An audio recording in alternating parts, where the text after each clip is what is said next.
Welcome to all of you. तो आज हम जेई मेन 24 का 27 जनवरी का फर्स्ट अटेम्प्ट का फर्स्ट शिफ्ट का पेपर सॉल्व करने जा रहे हैं, फिजिकल और इनऑर्गेनिक का। Okay, so let me start. तो फर्स्ट क्वेश्चन इज, देखो फर्स्ट क्वेश्चन हमारा स्टेटमेंट बेस्ड है। ये है boron has the highest melting point in the group 13 that is 2453 kelvin. ये एग्जैक्ट डाटा हमारे पास गिवन है और इसका रीजन है boron has solid crystalline lattice structure. Okay, so let me explore. देखो बोर आपका 13 ग्रुप में ये एलिमेंट है, दीज आर द एलिमेंट है ना। अब ग्रुप में टॉप टू बॉटम हम जाते हैं तो साइज इंक्रीज होता है। अब बोरोन का साइज एक्सेप्शनली स्मॉल है, बहुत ही स्मॉल साइज है। स्मॉल साइज का होने से क्या होगा, इंपैक्ट क्या होगा, बॉन्डिंग बहुत स्ट्रांग होगी। बॉन्डिंग बहुत स्ट्रांग होने से melting point depend on the packing efficiency. जितनी पैकिंग एफिशिएंसी होगी, melting point will also increase. So due to the very small size, melting point of the boron will be very high और boron has a solid crystalline lattice structure definitely। ये भी correct है, ये भी correct है and assertion and reason both are correct and the explanation is also correct. This is purely NCERT based question. Okay, so next move to the next question. Second question is sum of the bond order. Question number 2 is sum of the bond order.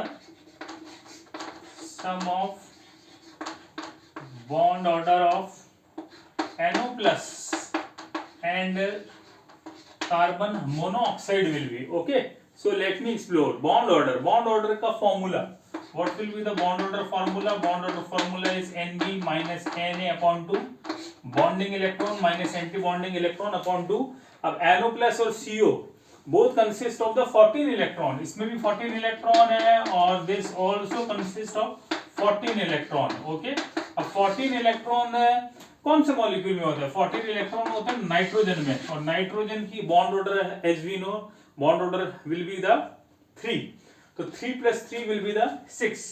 Correct answer of this question will be the 6। Okay, next move third question. Third question है हमारा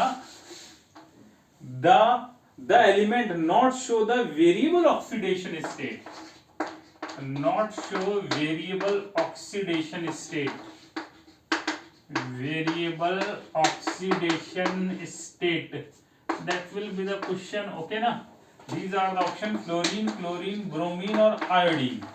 अब simple question है, fluorine second period element and due to the absence of the vacant d orbital it not show the variable oxidation state, और chlorine, bromine, iodine they have the vacant d orbital, so that's why the correct answer of this question is fluorine। okay, and as we know कि fluorine का जो standard reduction potential है that will be the highest in the electrochemical series, that's why it is highly reactive। जिस vessel में, जिस container में आप add करेंगे वहां ये एक्सप्लोजिव एक्सप्लोड कर देगा और दूसरे कंपाउंड और दूसरे रिएजेंट के साथ भी ये रिएक्ट कर लेता है। That's why the F will be the correct answer, fluorine. Okay, next question number 4। What will be the question number 4? Question number 4 is maximum value of magnetic spin moment will be. यहां पूछा हमारे पास maximum value of magnetic moment will be. Okay ना, only spin. अब as we know इसका जो formula है वो क्या होता है, it will be the n into n plus 2 under root Bohr magneton, where is n is number of unpaired electron. जितने ज्यादा नंबर ऑफ अनपेड इलेक्ट्रॉन होंगे, spin magnetic moment will also increase. Okay, अब हमारे पास जो options हैं, these are the option. This one is argon 3d3, next option is, second option is argon 3d8। Okay, third option is argon 3d6 और fourth option is argon 3d7। These are the option. तो इसमें सब में unpaired electron आप count कर लें। 3d3 है, 3d3 means definitely unpaired electron 3। 3d8 means आप इसको फिल करेंगे 1 2 3 4 5 6 7 8 number of unpaired electron 2। 3d6 आप इसको फिल करेंगे किस तरह से, 1 2 3 4 5 और 6 number of unpaired electron will be the 4। तो मैक्सिमम डेफिनेटली इसी में होंगे। Maximum number of unpaired electron 3d6 में है और इसका स्पिन मैग्नेटिक मोमेंट भी मैक्सिमम होगा। So that will be the correct answer of this question. Okay, late me explore the question number 5th। What will be the question number 5th? Question number 5th में क्या है हमारे पास? देखिए, हमारे पास ये integer type का question है कि इसमें पूछा गया how many species among have sulphur atom in its +4 oxidation number किन किन में है ना? These are the options: SO3 sulfur trioxide, then H2SO4 sulfuric acid, SF4, then barium sulfate, then हमारे H2H2O7, then है sulfur dioxide और then है हमारा SOCl2। ओके ना? तो चलिए इसको स्टार्ट करते हैं। Sulphur trioxide oxidation number +6, oxygen का ऑक्सीडेशन नंबर क्या होता है -2, उस वजह से ये +6 आ गया। चलिए यहाँ एक्सप्लोर करते हैं। हाइड्रोजन 2 + x = 8, यहाँ क्या आ जाएगा +6, SF4 डेफिनेटली +4, फ्लोरीन का ऑक्सीडेशन नंबर -1 तो सल्फर का +4, बेरियम का +2, सल्फर का x मान लिया और ये -8 = 0, तो 2 + x = 8 means that will be the 6। H2O7, पहले SO2 को देख लेते हैं। SO2 का यहाँ +4 ऑक्सीडेशन नंबर है और SOCl2 यहाँ सल्फर का फाइंड आउट करना है, इसका -2 और इसका -1, तो ये सल्फर का ऑक्सीडेशन नंबर हो गया यहाँ +4। ओके ना? और H2H2O7 ये है पायरोसल्फ्यूरिक एसिड। अब इसकी स्ट्रक्चर क्या है वो हम एक्सप्लोर करते हैं। H2H2O7 की स्ट्रक्चर क्या है? देखो H2H2O7 कुछ इस तरह का है हमारे पास, कुछ इस तरह की स्ट्रक्चर है H2H2O7 की, इस तरह की स्ट्रक्चर है ना? ये हमारा पायरोसल्फ्यूरिक एसिड है। इसमें सल्फर का ऑक्सीडेशन नंबर हम एक्सप्लोर करते हैं। देखो यहाँ पे +2 ये हो गया +4, यहाँ पे इस वजह से +1 तो यहाँ टोटल +6 ऑक्सीडेशन नंबर हो गया सल्फर का, है ना?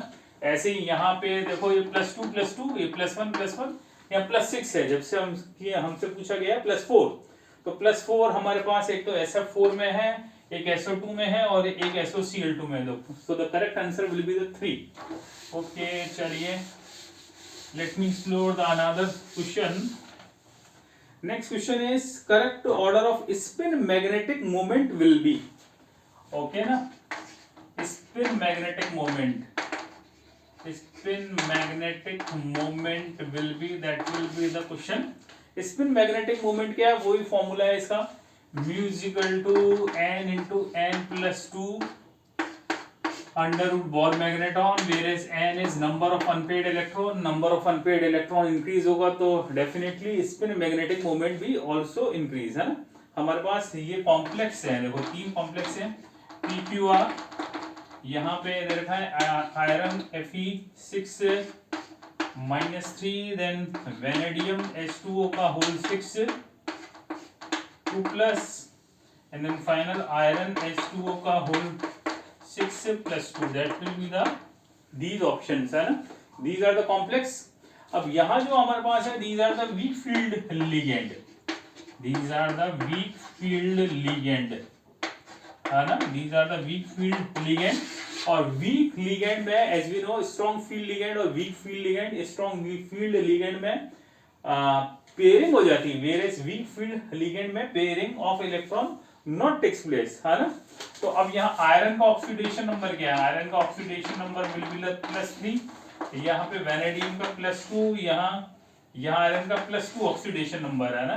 तो उसके अकॉर्डिंग आप इसका इलेक्ट्रॉनिक कॉन्फ़िगरेशन देख लें और नंबर ऑफ अनपेड इलेक्ट्रॉन देख लें। तो नंबर ऑफ अनपेड इलेक्ट्रॉन यहाँ 5, यहाँ 4, यहाँ 3 आ रहा है और उसी के अकॉर्डिंग स्पिन मैग्नेटिक मोमेंट आ जाएगा। That will be the correct answer. चलिए नेक्स्ट क्वेश्चन की तरफ हम मूव करते हैं। तो नेक्स्ट क्वेश्चन में क्या है हमारा कि हमारे पास एक एटॉमिक नंबर है, हमारे पास है Z एटॉमिक नंबर 60, इसका इलेक्ट्रॉनिक कॉन्फ़िगरेशन देखना है। अब ये लेंथेनॉइड सीरीज का एलिमेंट है।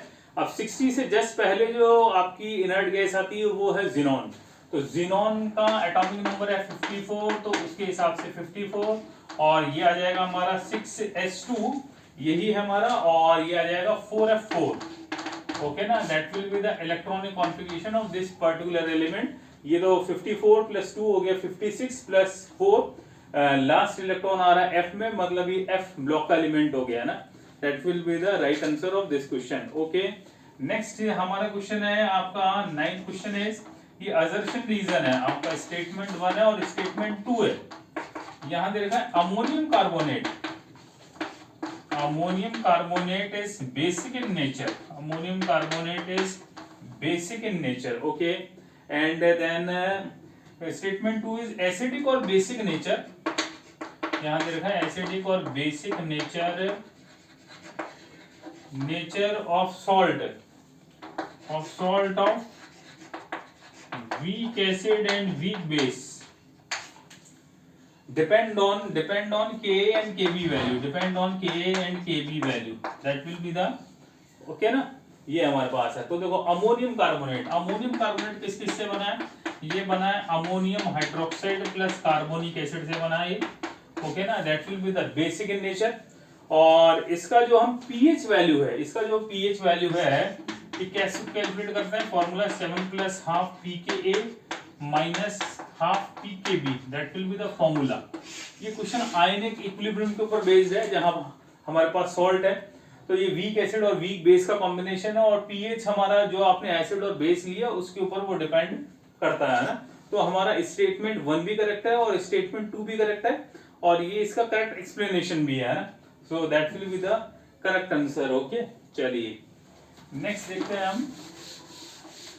Next question is 10th number में क्या है, total number of electrons, question है total number of electrons, total number of electrons having n is equal to 4 and s is equal to plus half will be, ये पूछा गया है यहाँ पे इलेक्ट्रॉन्स का।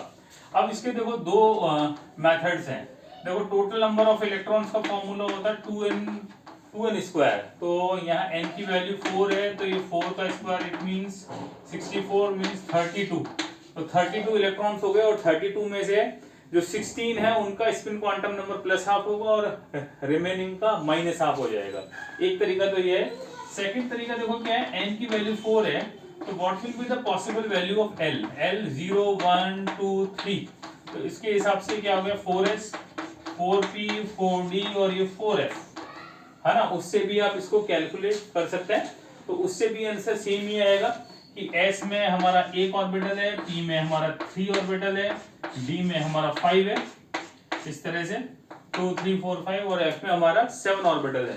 तो टोटल नंबर ऑफ इलेक्ट्रॉन 32 आएगा, 32 में से 16 का प्लस हाफ और 16 का minus half spin quantum number, so the correct answer will be the 16. Okay, then move to the next question, 11th number क्या हमारा क्वेश्चन 11th नंबर में है कि ये स्टेटमेंट के ऊपर बेस्ड है, स्टेटमेंट 1 और स्टेटमेंट 2। स्टेटमेंट 1 क्या है, F block is placed separately in periodic table to preserve the basic classification principle of periodic table, मतलब F block is placed separately। Okay, बिल्कुल सही है बात, F block is placed separately, क्योंकि देखो इनका जो कॉन्फ़िगरेशन है, जो हमारी जो मॉडर्न पीरियोडिक टेबल है वो इलेक्ट्रॉनिक कॉन्फ़िगरेशन के ऊपर बेस्ड है। तो यहाँ लेफ्ट हैंड साइड तो S block, right hand side P block, और मिडिल में D ब्लॉक है, और F ब्लॉक नीचे है, क्योंकि उनकी प्रॉपर्टीज रिमेनिंग एलिमेंट से डिफरेंट है, रेडियो एक्टिव है, तो डेफिनेटली स्टेटमेंट 1 करेक्ट। स्टेटमेंट 2 क्या है, S block element can be found in nature in pure elemental state. S block element pure elemental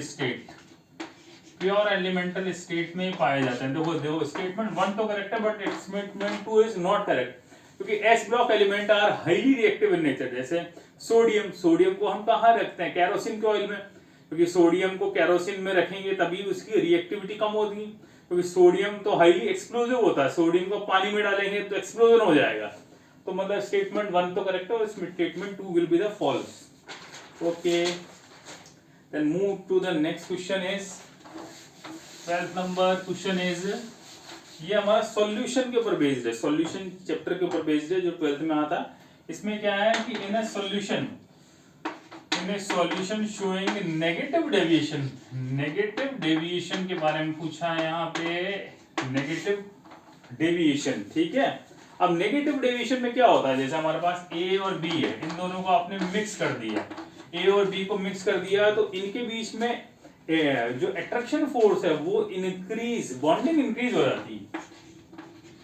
bonding increase होने से क्या होगा, नेगेटिव डेविएशन में bonding will increase, bonding increase होने से boiling point will also increase, and boiling point increase then vapour pressure of the solution will be the decrease.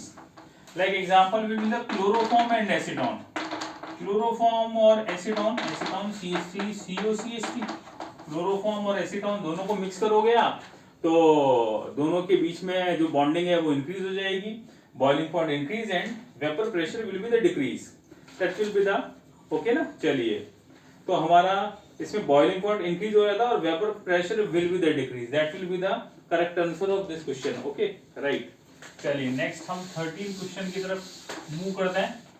13 question में देखो क्या हमारे पास है, ये क्रोमिल क्लोराइड, ये सॉल्ट एनालिसिस के ऊपर बेस्ड है। ये क्रोमिल क्लोराइड टेस्ट है फेमस, इसमें हम NaCl, इसमें हमने ऐड किया potassium dichromate in presence of concentrated H2SO4, तो वी गॉट द ए की जो है हमारे पास रेड फ्यूम्स है, इसमें हमने ऐड कर दिया NaOH ऐड किया, so we got the B, और इसका येलो कलर आ रहा है, yellow colour of the solution है ना। तो ये पूछ रहा है इनका फॉर्मूला क्या है, तो देखो that will be the chromyl chloride test. ये रेड फ्यूम्स बेसिकली CrO2Cl2 की है, which is known as chromyl chloride, है ना, क्रोमिल क्लोराइड टेस्ट के नाम से हाँ फेमस है। ठीक है, और यहाँ पे जो हमें ये जो येलो कलर का कंपाउंड मिल रहा है, ये मिल रहेगा हमें सोडियम क्रोमेट का Na2CrO4 का, so that will be the correct answer of this question. And final question is based on the mole concept. ये हमारा मोल कंसेप्ट के ऊपर बेस्ड क्वेश्चन है। यहां दे रखा है हमारे पास, देखो कंप्लीट कंबशन दे रखा है, मीथेन प्लस मीथेन के कंबशन से what we will got, we got the CO2 plus 2 moles of water, that we will got. अब यहाँ ये दे रखा है कि 22 gram of CO2, 22 gram of CO2 में के लिए हमें इनिशियल मास मीथेन का कितना चाहिए होगा, mass of methane required will be that will be the question, है ना। तो ये बैलेंस्ड इक्वेशन है, तो कैसे करोगे, देखो आप CO2 का molecular mass 44 gram of CO2 obtained from how many 16 gram of methane, तो 1 ग्राम CO2 कितने से मिलेगी बताओ आप, ये मिलेगी हमारे पास 16/44 से, और हमारे पास जो दे रखा है वो 22 है, तो ये 2 से ये cancel, it means 8 gram of methane will be the correct answer, that will be the correct answer. तो ये सॉल्यूशन है, आपको कैसा लगा कमेंट बॉक्स में जरूर टाइप करें। Thank you so much.